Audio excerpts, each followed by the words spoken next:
Hi friends, welcome to my channel. I am Sunique, and today I thought we'll talk about the Knight-Waite Tarot.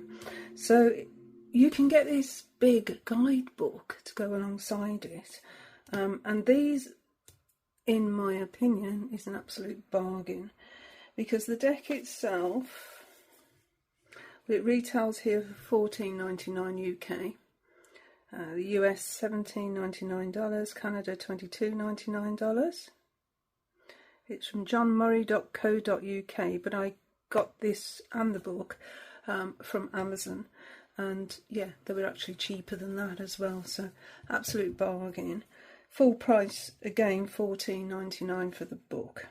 US $17.99, Canada $22.99. So yeah, I think it's a steal. And also, I've looked through the book, and it's very Rider-Waite Smith, but with a unique twist, in as much it uses famous faces to illustrate some of the cards, and also included as the High Priestess, spoiler alert, is our very own Pamela Coleman Smith. So isn't that brilliant? So, okay, so it's a flip-top box with a little white book. Oh, we've got gold edging as well, which is very nice. I think this is a great production quality for such a fairly priced deck. Yeah, flip top. That's cool. What's it say on the back? Welcome to the Knight-Waite Tarot, an inclusive deck that speaks to us all. Inside this box you'll find 81 perfectly weighted and intricately designed cards, along with a booklet of interpretations to help you get started. So we've got 3 extra cards as well. Tarot uses a symbolic language that tugs at our unconscious, dragging to the surface both treasure and truths. Your cards will provide you with guidance right when you need it. Use them to connect with your deepest wisdom and uncover mysteries within and without. They will open the door to your highest intuition and reveal astonishing truths about yourself and your life. The answers you're looking for are right here. Okay. So that's what it says on the box. This is the front of the box, which is the same as the front of the book. Yeah, exactly the same image on the book as on the box. Try and get some light on here. As always, this time of year, we're struggling with light. Oh, that's a bit better. Yeah, the cards come with a little white book with just some core meanings. But where this really wins out is the big book. The big book is great. So let's get into the big book. It is 231 pages. Yeah, the deck and the book is by Michelle Knight-Waite, which is very reminiscent of Rider-Waite, isn't it? But it's just the fact that it's their name, which is great. And it's dedicated to Michelle's wife, Kathy Knight-Waite, the full moon over the ocean of my heart. Isn't that lovely? So this is 2023, and we've got a little collage of some of the images from the deck, an introduction, diving into the tarot, and then we're into the cards here. Then we have some sample spreads, tarot superstars, and that actually tells you who the different people are depicted in the deck, the famous people. And then we have acknowledgements. So, yeah, a welcome page or 2. Why is this deck called the Knight-Waite Tarot? Just like the Wheel of Fortune's magic, a strange twist of fate in 2014 brought my extraordinary wife, Kathy Waite, to me. We married at the start of the pandemic in 2020, which coincided with my completion of this deck, and I became Michelle Knight-Waite. Okay, so that's the background to the name. Yeah, and then we're into, isn't it? A taster here of the artwork, and I think the artwork from looking through the book is fantastic. Okay, so we've got a large picture of the card. So in fact In fact, it's exactly the same as the actual card itself. And then we've got, yeah, a little italic text at the top. Then we've got an explanation, and then we've got the reversed meaning.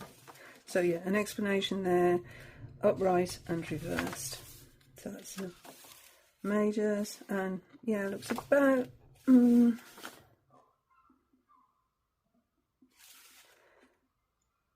that wonderful? Yeah, a little bit less on the minors, maybe not.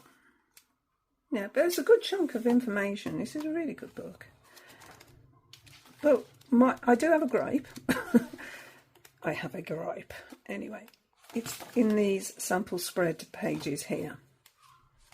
Because, I mean, it's very, very nice that Michelle has given us a blueprint to work from. So for a one card reading and some questions. But then there's like 1, 2, 3, 4, 5, 6, 7, 8, 9, 10, 11 of exactly the same page. Now, why not just put this in once and then that gives us the option to photocopy it, doesn't it? And then, so we've got this 6 steps of insight spread, and then we have 1, 2, 3, 4, 5, 6, 7, 8. Again of that blueprint. You know, why not just do it once, save paper, and then it's up to us if we want to copy it out or indeed photocopy it. Now then, this is where our famous people come in at the back here. Now, not all of them actually have been identified in the deck. There are some that I don't know. But we have our High Priestess, which is Pamela Coleman Smith. And there we go, it's a beautiful image, look at that. Beautiful image. I will go through the cards, but I'm just going to go through the ones that are highlighted in the book. So, yeah, we have Pamela Coleman Smith, who is the artist for the original Rider-Waite Smith deck.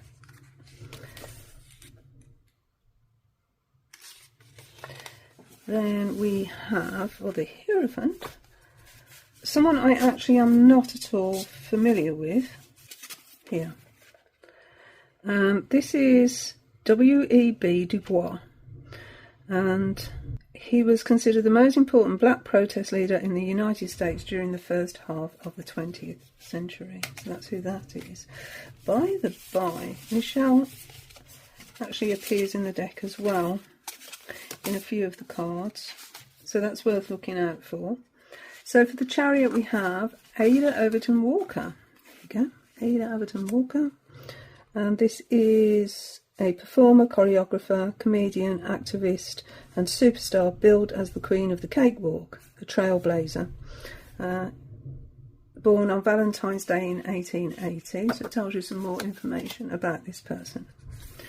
Okay, then we have the Hermit, who is Anna May Wong. Anna May Wong. And Anna May Wong was Chinese, Capricorn, born in 1905. First Chinese international superstar and style icon, who challenged the racism of Hollywood and fought for the positive portrayal of Chinese actors on screen. And then for Temperance, we have Maria Montes, a Dominican actor dubbed the Queen of Technicolor. So she starred in some glamorous films. She had old-fashioned stardom, free-spirited independence. She was married when she was 17, but ditched her wealthy husband to follow her own path. So yeah. Then for the star we have Mata Hari. Very famous Mata Hari for her dance a courtesan, dancer, and a double agent. Yes, a spy. Wild, free spirit, in charge of her own sexuality, slept with whoever she wanted. Anyway, we have Bessie Smith for the moon. Brilliant. Bessie Smith was a blues singer in the 1920s who once famously chased the KKK, or the Ku Klux Klan, out of one of her performances, telling them they better take their sheets and run, which they did. Isn't that brilliant? Anyway, openly bisexual. 7 of Wands. We have Sylvia Pankhurst. Well, we should know Sylvia Pankhurst, because what a woman. Oh, landed straight on there. Yeah, suffragette movement. So this is the lady that helped us to get our vote as women, because before we weren't allowed to vote. So yeah, very important figure, Sylvia Pankhurst. The 7 of Swords. Find it. There we go. I love this image so much. Look at that. I love this image. So this is Baroness Elsa von Freytag Loringhoven, who said, "Do what you will, this world's your oyster pet, but be forewarned, the sea might drown you yet." So a gender fluid, queer, bisexual Baroness, founder of the Dada movement, so very famous in art. An eccentric maverick, arrested for walking down Fifth Avenue while wearing a man's suit and smoking a cigarette, because cross-dressing was actually illegal at that time. Oh, but here, the world we lived in, eh? Oscar Wilde is the King of Swords. Yes, how famous was Oscar Wilde?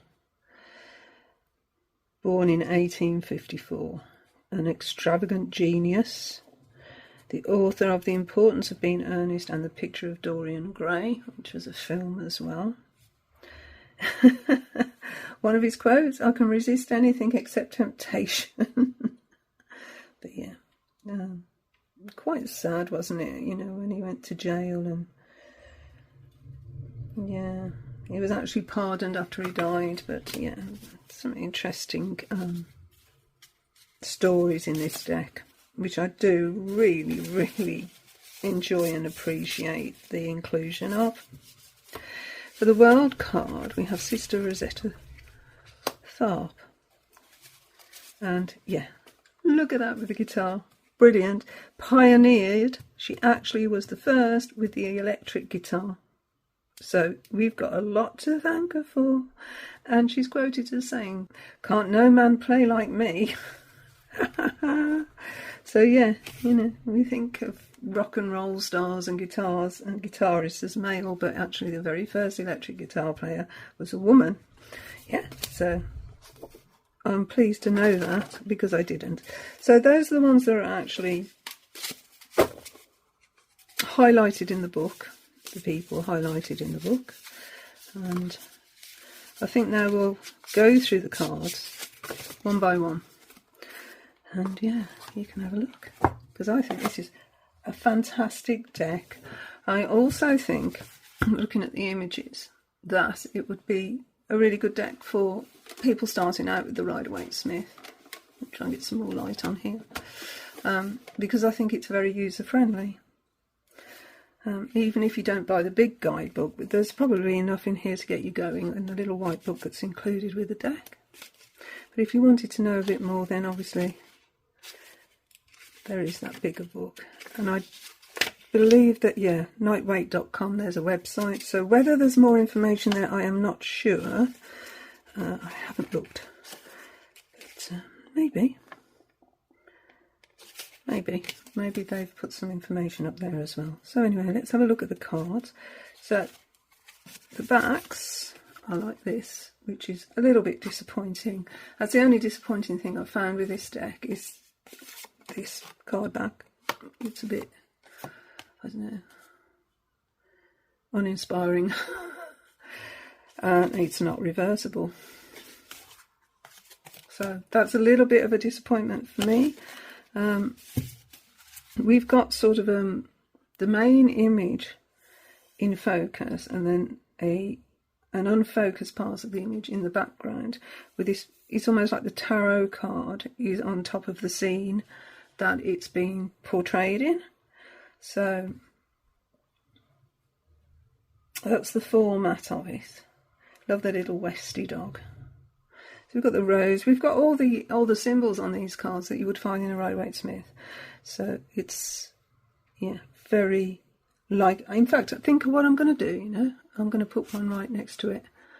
So yeah, let me just get a Rider-Waite Smith. See what I've got on hand, and we'll do a comparison, shall we?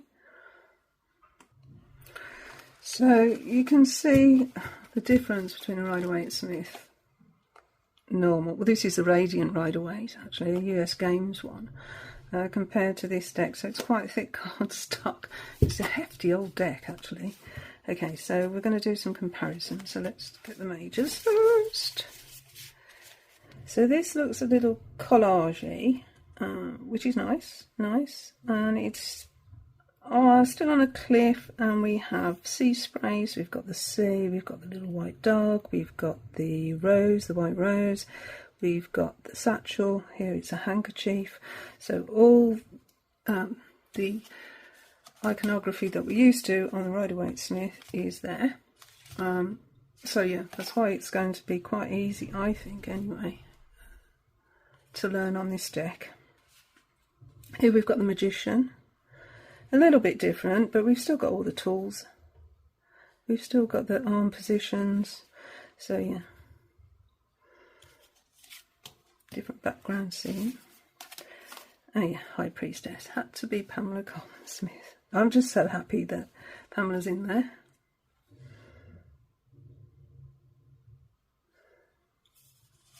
Very similar, isn't it? And we've got Michelle herself as the Empress, which I thought was fantastic. They do appear in this deck in some of the cards, but this is the first one we see Michelle in the Empress. Lovely. Hierophant. Not sure who this is. Doesn't say, you know, I went through the book, it doesn't actually say who this is. It just talks about the Emperor as the archetype. Hierophant. Dubois. I like they've kept the pillars as well, that's cool, and the cross keys. But I think by looking at real people's stories, we get a better sense of some of these archetypes. Now for our Lovers card, we've got a few versions. This is where the extra cards came in. So we have two females presenting. We have a male and a female. And then we have the two males. So you can choose your card according to the situation you're in. You know, whether it's for yourself or for a querent, then you've got the choice there.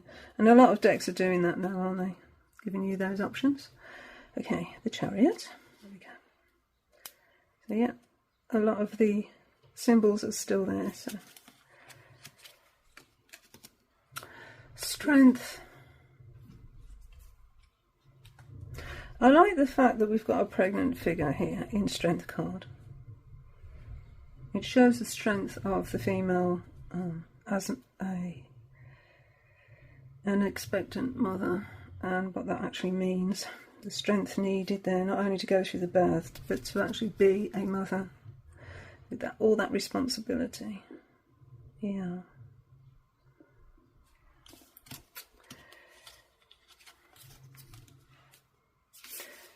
Hermit. Still got the lamp. Love this rose quartz.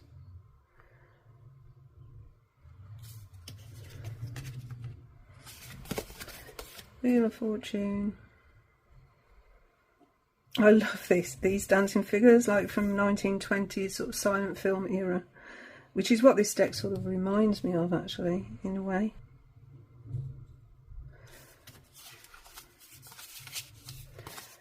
And a Justice card.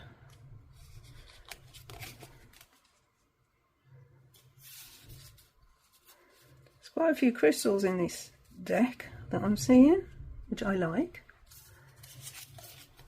Hanged One. Yeah, it's got a real 1920s sort of feel to it, hasn't it? Lovely. And here we've got Michelle again in the Death card. So we've got Michelle in the Empress and in the Death card.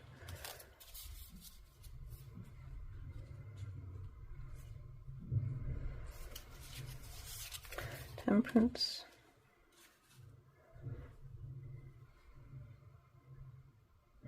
I like the fact they've kept this sort of triangle here in the square. Yeah, that's good. And we've kept the irises as well. We've got some amethyst. Lots of amethyst. The Devil. Who is this in the Devil card? I want to know who that is. I'm intrigued. Great, isn't it? Right, tell her. Cleverly done. Cleverly done. I mean, yes, you can see it's collage. Yes, you can see it's a little bit clunky, but I think it's pretty good, actually. Pretty good. Okay, the star. Lovely star.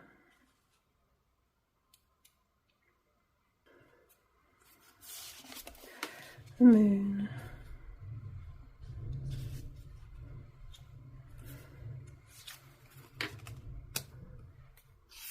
Sun. Oh. We've got 2 moon cards. That I didn't know. So we've got 2 moon cards.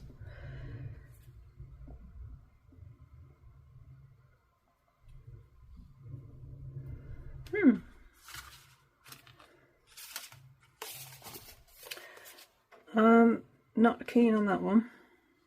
I don't know why, but I am not keen on that. Well, it's got all the elements there, though, hasn't it? So can't complain. But I don't know. That's a bit jarring to me, considering what I've been going through so far in the deck. It looks a bit out of place, I think. Anyway, look at this. Oh, this is brilliant.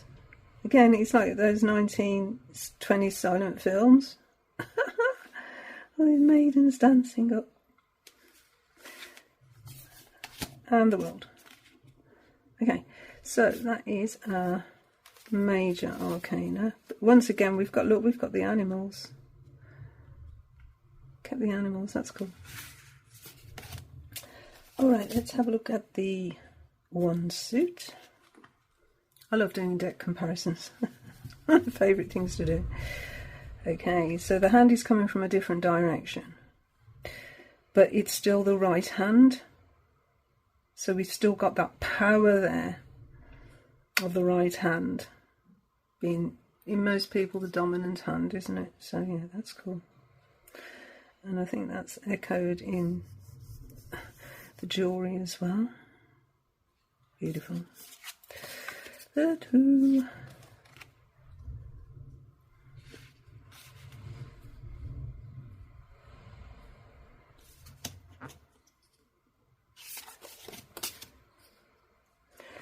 I do believe this is Michelle again.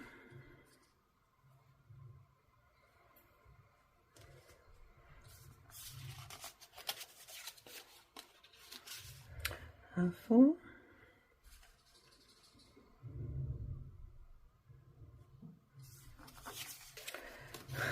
5. There's those dancing maidens again. From the Judgment card. That must be the same dance, you know. I reckon that's the same dance. 6.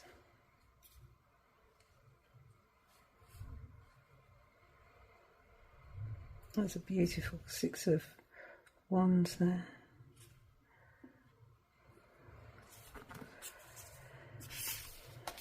7. The defense card. 8. Not much difference there, it's a bit disappointing. I was hoping for something more on the 8. The 9.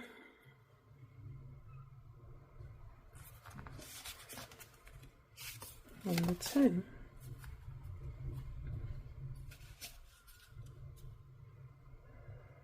doesn't seem to be struggling with that bird in there.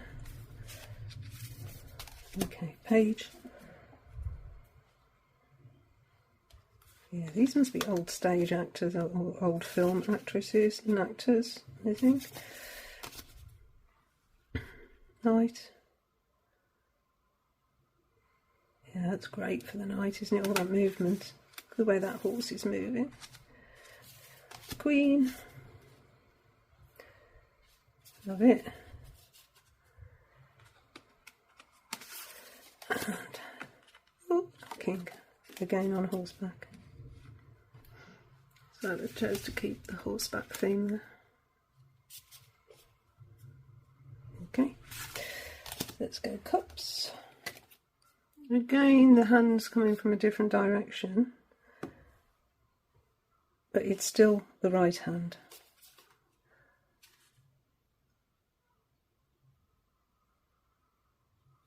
And the same hand. The 2,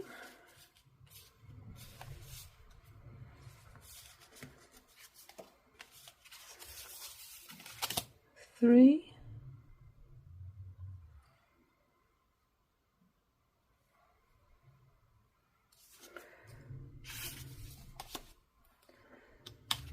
4, look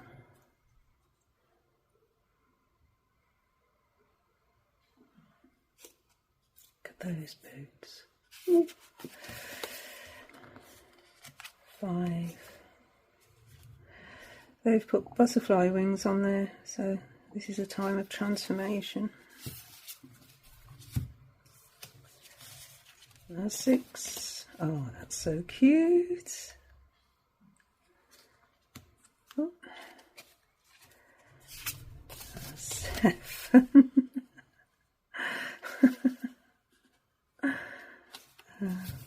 I like it. 8. Still managed to maintain the moon phase as well, or the moon eclipse. 9. Well, we've got more than cups there as well, haven't we? What is in there? That's interesting. Okay. 10. Oh, lovely. That's lovely. That's like 1950s actually, isn't it? Look at the page. Fishing net. Still got the fish in the cup as well. Nice.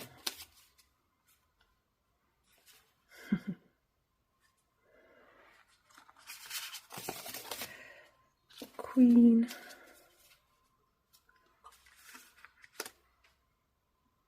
Lovely. And the king facing a different direction. So yeah, I mean, I'm just looking at the size of the cards actually. They're quite big, aren't they, compared to a Rider-Waite Smith? Yeah. Didn't notice that before. Okay. Swords. That ace. Again. Same.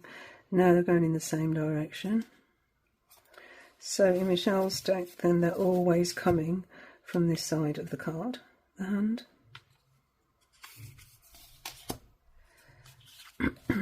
Quite slippy. 2. So the swords are in a different position now. We're actually weighing up, I think. Is this one or this one? Be a little bit different. Oh, the 3 is good, isn't it? I like that.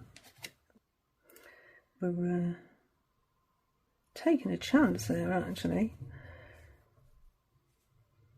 Juggling with the swords.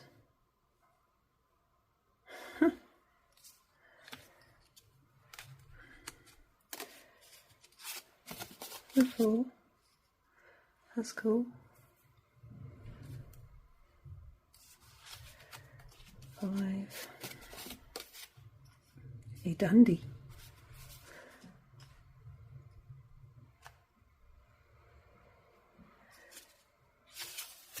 6. Steering our own boat, no ferryman. My favourite card, the 7. Oh, it is about that, but I really like that card. The Ace.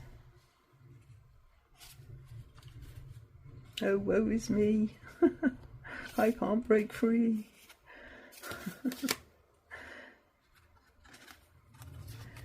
The 9.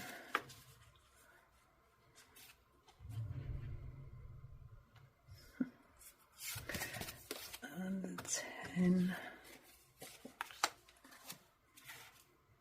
Yeah, they've really been reimagined great, haven't they? I really like them. Page. I can dress up. Oh, cool, that's good. So the pages are helping the knights, aren't they? And one day want to become a knight. And here we have the knight.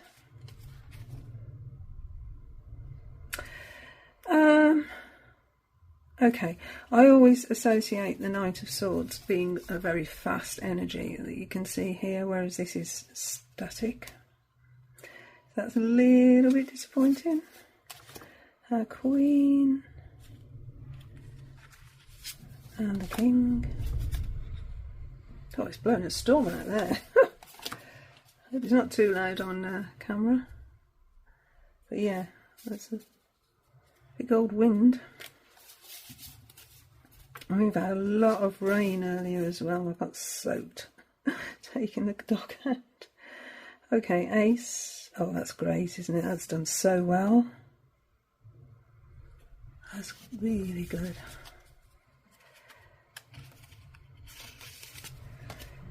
There's our 2. So we actually have 2 people now. Took the ship, but not the stormy sea, so we're losing that sort of aspect of the 2 of Pentacles there.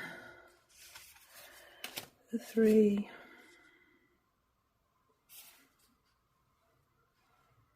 Again, a lone figure instead of the cooperation of work. Oh, nice.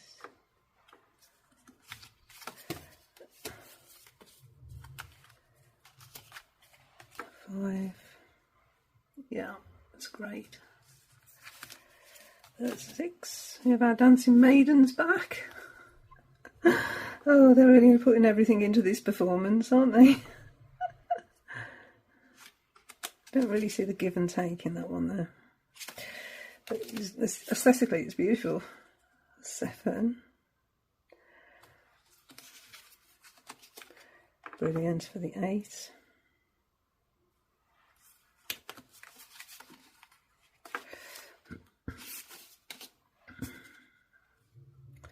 9.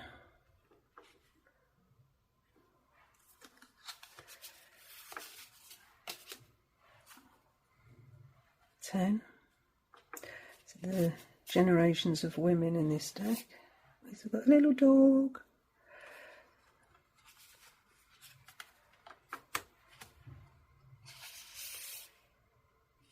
The only one that actually sees the elder. Page.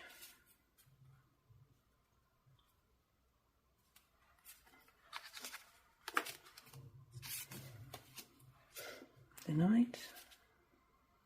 See, this Knight, again, the Knight of Pentacles to me is a very solid, stable Knight, whereas the horse here is rearing up, or seems to be. So we have a little problem with some of the Knights. The Queen. Oh.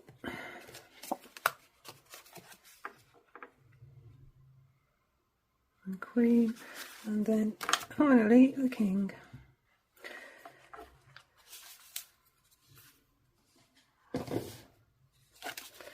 So that's my little side by side with the Knight-Waite Tarot.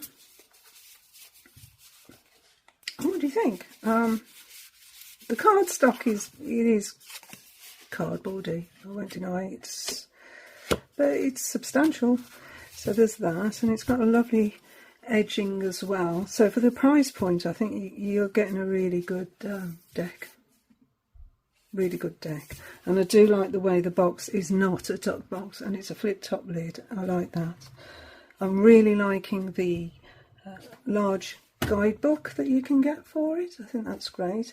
And I think I said it at the beginning as well, I think this would be a really good deck if you wanted to start off as well. I don't think it would present a problem as far as learning a Rider-Waite system. I think it'd be a really good introduction to it, actually. Let's pull a few cards and see how the guidebooks read. So if we have Pamela as the High Priestess, and then let's look at the King of Wands, and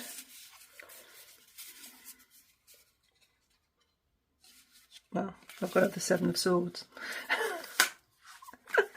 Oh dear.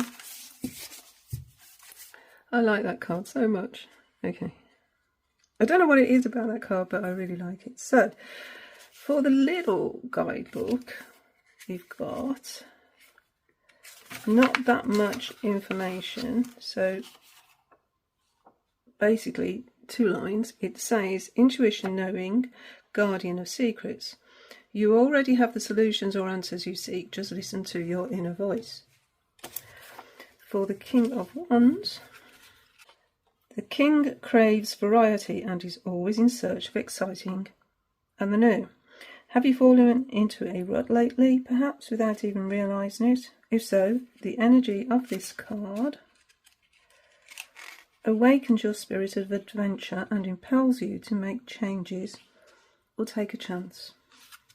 And then the Seven of Swords.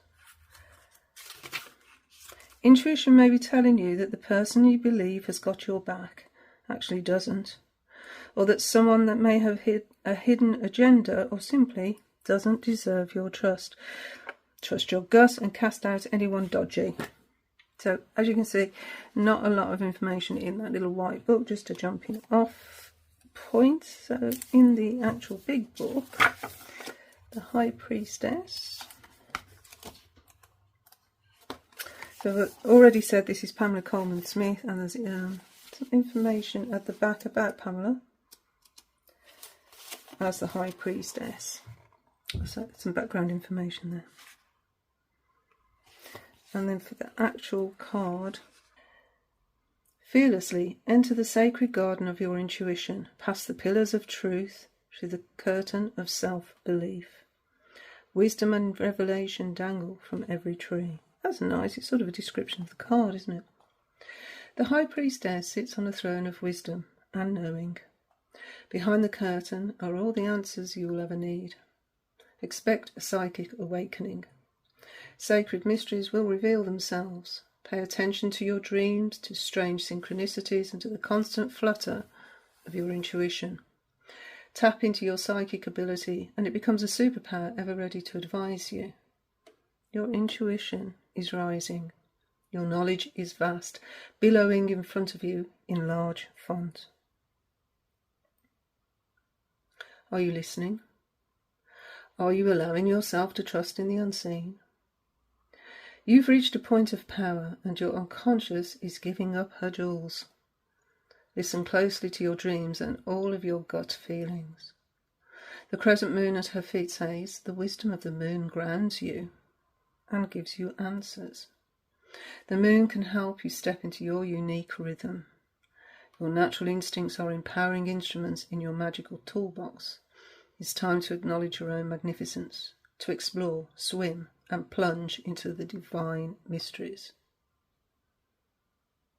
And then we have a quote from Pamela themselves, which says, note the dress, the type of face. See if you can trace the character in the face. Note the pose.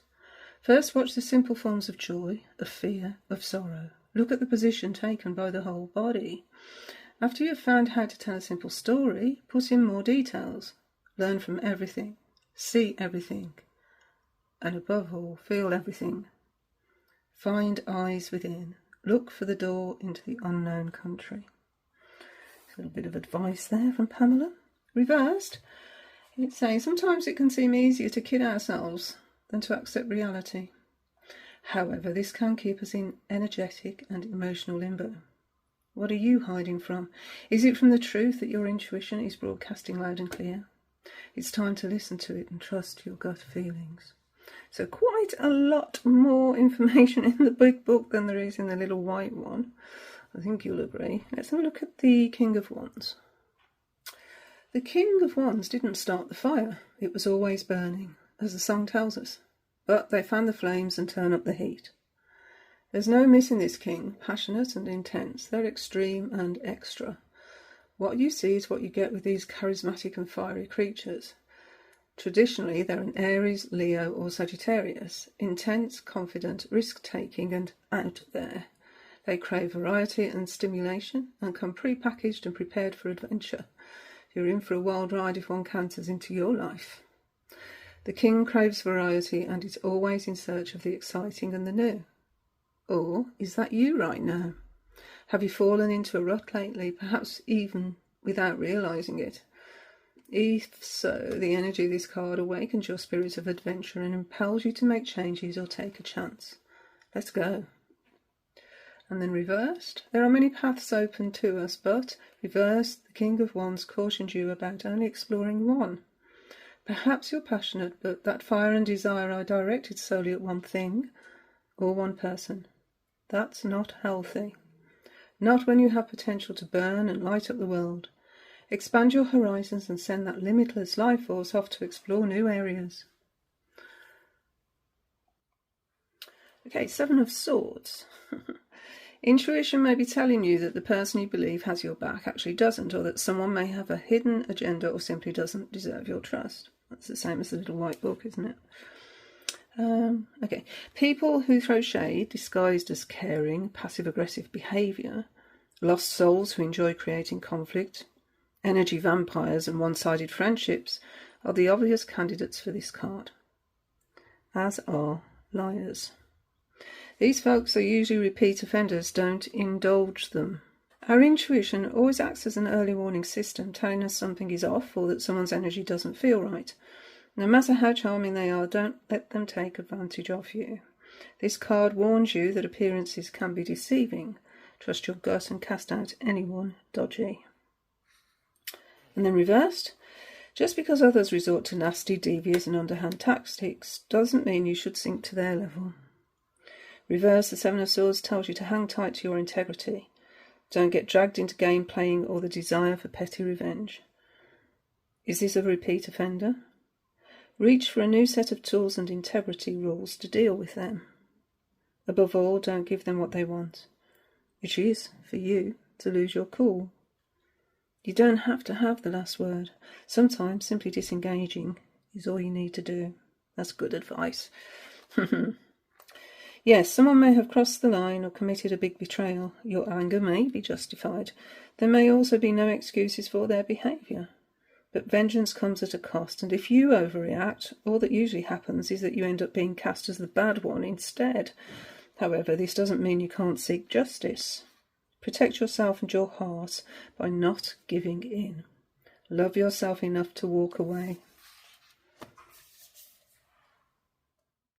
So anyway, that's my thoughts on the Knight-Waite Tarot and the guidebook, and I hope you enjoyed this video. And until the next time, friends, thank you for indulging me. Bye now. Bye.